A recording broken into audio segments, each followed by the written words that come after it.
Previously on Kingdom Hearts Birth by Sleep. After deciding we clearly understood and mastered each gameplay element in Birth by Sleep, we skipped the tutorial and launched straight into the Mark of Mastery exam. As we already know, Xehanort interferes and Terra accidentally taps into his latent darkness, causing him to fail the exam while Aqua succeeds. We jump to Ventus's room where he's wearing shoes in bed and playing with Terra's old Keyblade when an alarm bells start going off. Ventus leaps out of bed and sprints out the door in a huge hurry before he's stopped by a mysterious voice telling him to hurry, which he was already doing before this chucklefuck interrupted him. The camera turns to reveal a guy, I guess, who tells Ventus that he will never see the Terra he knows again. Ventus, with a complete lack of urgency you'd expect from someone who just discovered a stranger in his bedroom, insists that he knows who Terra really is and that he and Terra will always be a team. Oops. Ventus sprints out of the castle to tell Terra about this insane thing that just happened, but Terra instead touches his head and flies off. Ventus chases Terra into the lanes between as Aqua runs out of the castle and tells him to wait. We arrive in the dwarf woodlands, and Ventus meets the dwarves in their cave and asks them if they know Terra. They react with the urgency you'd expect from someone who just discovered a stranger in their diamond mine and tell him to get the fuck out. Ventus draws his weapon and attacks them, establishing himself as the true antagonist of Birth by Sleep. Ventus eventually leaves, I guess, and meets up with Snow White, who is crying as usual.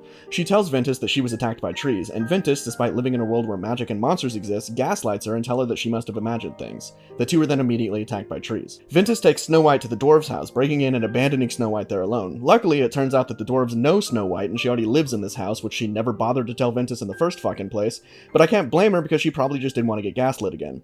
Snow White says she saw a boy with a key sword and was then attacked by monsters, and Ventus insists that Terra would never send monsters after anyone. To prove Terra's innocence, Ventus runs into the wood and fights a tree that I beat on my first try. He then meets an old crone who Hannah swears is actually the queen without her balaclava, who tells him that she was threatened by Terra. Ventus then leaves the planet without ever resolving any of those plot threads and goes to Cinderella's world. He's small, but don't worry about it. Cinderella can't make her own dress because stepmuddy keep a Cinderella busy all day, so we spend 3 hours stealing other people's belongings to make a beautiful dress that I'm completely confident will make it to the ball undamaged, because why would we spend so much time on a dress that just gets destroyed before a magical fairy comes in and just makes her a new one? That would be stupid as fuck. Ventus decides that Terra isn't here, so he flies to the enchanted domain where he meets a comatose Aurora who had her heart stolen. Ventus runs over to the Forbidden Mountain and retrieves her heart, which triggers a mass hallucination event that no one seems too bothered by, before meeting Maleficent, who says Terra stole the heart. Ventus believes her until Aqua shows up out of fucking nowhere and tells him not to believe her, so he doesn't. Then Aqua tells him that the Master sent Aqua to bring Ventus home, a fact that he chooses to be really upset about later, but not right now, and he flies off after Terra alone instead of teaming up with Aqua, which would have prevented every single problem they encounter in this game, continuing to establish himself as the true antagonist of Birth by Sleep. He ends up in the Bidlands and fights Vanitas with Mickey's help, who then accidentally teleports them to Radiant Garden and then fucks off. Am I saying fuck too much? I'm getting self-conscious. It's okay. I might have been in a mood this morning when I wrote this. You're in a mood. Okay.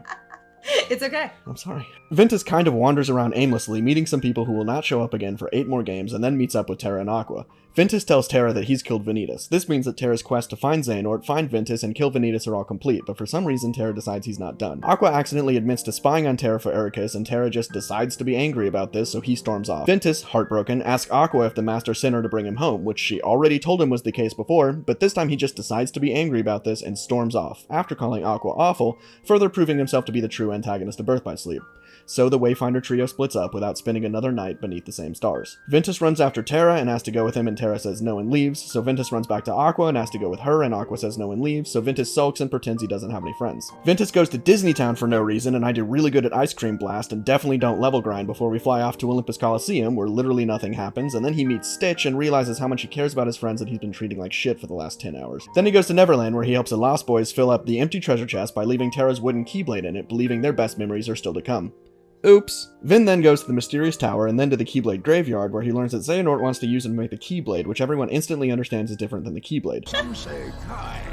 Ventus goes to the Land of Departure, where Ericus tries to kill him, and Terra throws him through a portal to Destiny Island, which I guess Terra can do, and Ventus runs into Vanitas and finally remembers his past, which at this point isn't really important or relevant to the plot at all, but by god, if there's an OC plotline, it's going to be fully explored. Ventus goes back to the Keyblade graveyard and is forced by the darkness to spend 45 minutes melding commands before everything that happened last time happens again. Ventus is forced to fight Vanitas, and there's a huge reveal that Vanitas looks like Sora, which definitely means something, probably. Vanitas melds his body with Ventus to form the Keyblade, but Ventus fights back, taking them both to dive to the heart.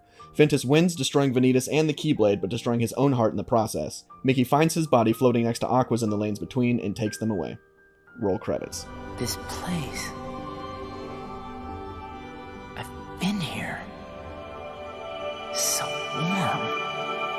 I remember now. This is your heart.